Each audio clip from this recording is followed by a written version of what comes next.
Hello. Have you ever done something a bit dangerous or crazy because it just felt right at the time? Well, I think the family in our story are about to do something similar. I found a house, said Abby. They were in yet another estate agent's, and it was late in the day. Polly was in charge. She'd marched in determined, saying, "A house is a house. We're being far too fussy." Then she'd been far too fussy herself, instructing them, "We're renting, not buying, so we don't need to bother with places for sale. Louis?" Louis, who'd begun running in small circles, changed to jogging on the spot. "Please, Louis." Louis sighed and slumped down beside Max, who had found himself a sticky, squashy, plastic-covered seat and taken out his mobile phone. "Can I play a game on it?" asked Louis, without much hope. "No," said Max. So Louis allowed his spine to become boneless and trickled down the gap in the back of the chair.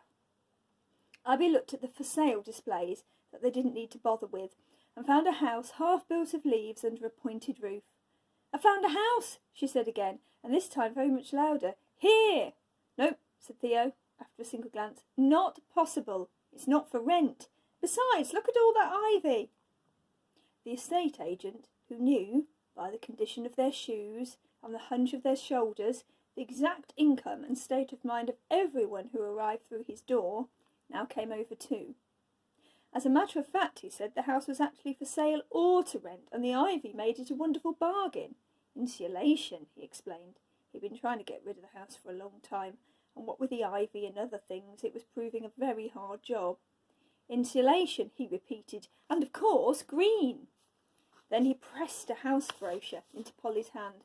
"Oh no," she exclaimed after one startled look. "Too tall, too narrow, too many stairs, rooms stacked like boxes on top of each other, and much too much money." "Here, here," said Theo. "Oh dear," said the estate agent, and he gazed at them as if they were a problem family, so that Polly, feeling judged and guilty, looked at the brochure again and said, "Of course it would be perfect in a way, but the cost, and anyway that ivy must be full of spiders." "Not at all," said the estate agent, suddenly sounding as confident as David Attenborough, "because of facing north."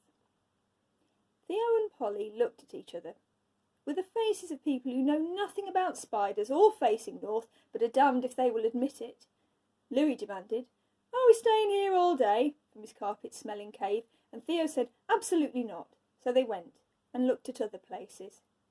The other places were all so awful that by evening they deliberately drove home by way of Abby's house to prove that it really was impossible. It was at the bottom of a street that ended in a dark bank of yew trees, and it was like no other house they'd ever seen. It had coloured glass in the windows and an arched front door. "We might as well get out for a minute," said Theo. So they did, and stood with their heads tipped back, straining to see the peak of the pointy roof.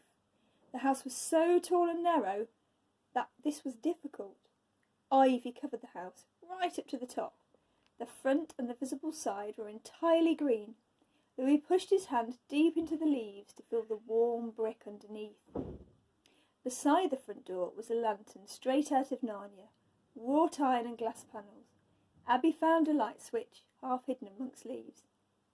"The electricity will be off," said Polly, but Abby tried it anyway, and suddenly the lamp glowed golden, like a promise or a blessing, shining down on their upturned faces, melting all their hearts. There was a thin new moon in a pale green sky.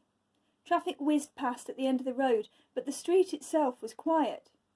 "It's beyond us completely," said Theo and Polly sadly, and turned off the lamp, herded everyone into the car, and drove away. There was nothing on the internet. Nothing. They searched all evening, going mad. Then they went back to the estate agent and got the key to the ivy house. "How can we rule it out completely if we don't look inside?" asked Theo, excusing this insanity. Inside, the air smelt of long ago. The stairs were the sort you fly down in dreams.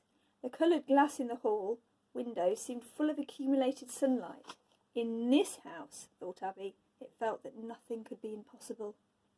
Eventually, one by one, they drifted apart, exploring, opening doors, pausing by windows, There'd be room, said Polly, for Abby's rocking horse. And she spoke like a very tired person seeing the end of a journey. Room here, said Theo, for 6 rocking horses, a flock, a herd. What's the word for a lot of rocking horses?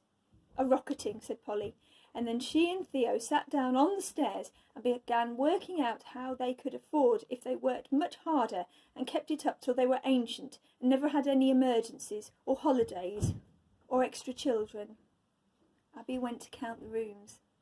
The kitchen was the biggest, with old-fashioned cupboards and a huge battered table. There was also a sitting room with wooden panels right up to the cobwebby ceiling, and an instant waiting silence when she opened the door. She discovered the boys in the attic bedrooms, which were up 2 flights of stairs. Louis had spotted a wooden box in a corner. It was locked, but Max found a key on the windowsill. Treasure, wondered Louis hopefully. Books, said Max, disappointed when he got it open.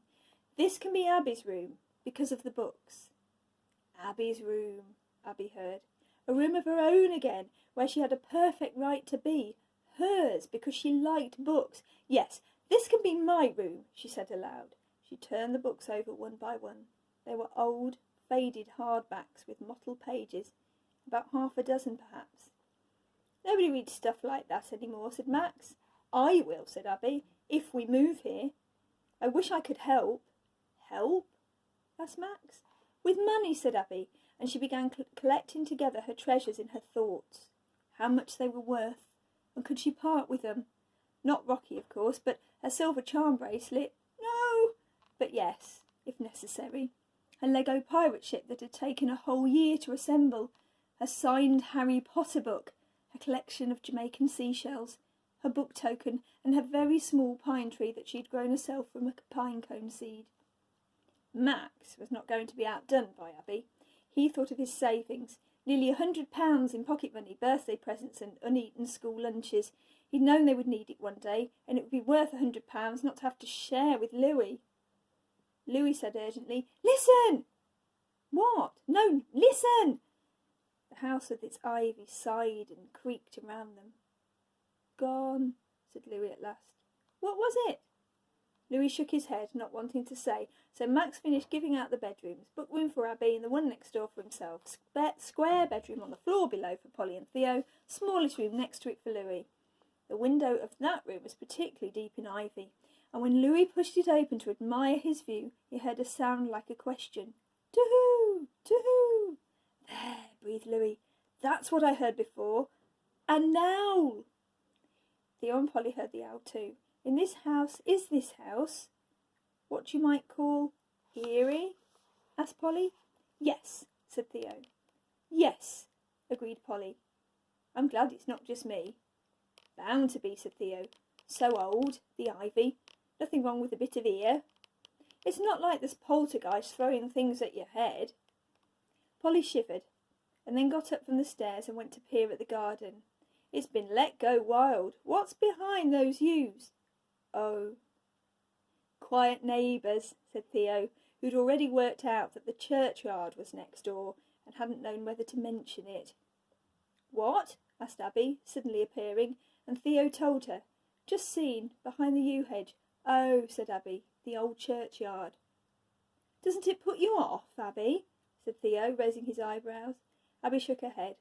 "Could we move here?" she asked. "We've got to move somewhere," said Polly, clutching her ears as she did in times of stress. "I can help. There's my signed Harry Potter. We could sell it." "Oh, Abby," said Theo. "You can use my £100 if you need it," said Max, who'd followed Abby down. "There was an owl," said Louis, from the landing above. "An owl," he repeated, pushing past them all and tugging open the front door. "Listen!" "To who?" came the question again, faintly, from beyond the yew trees, and Louis on the doorstep whispered, "To me! To me!"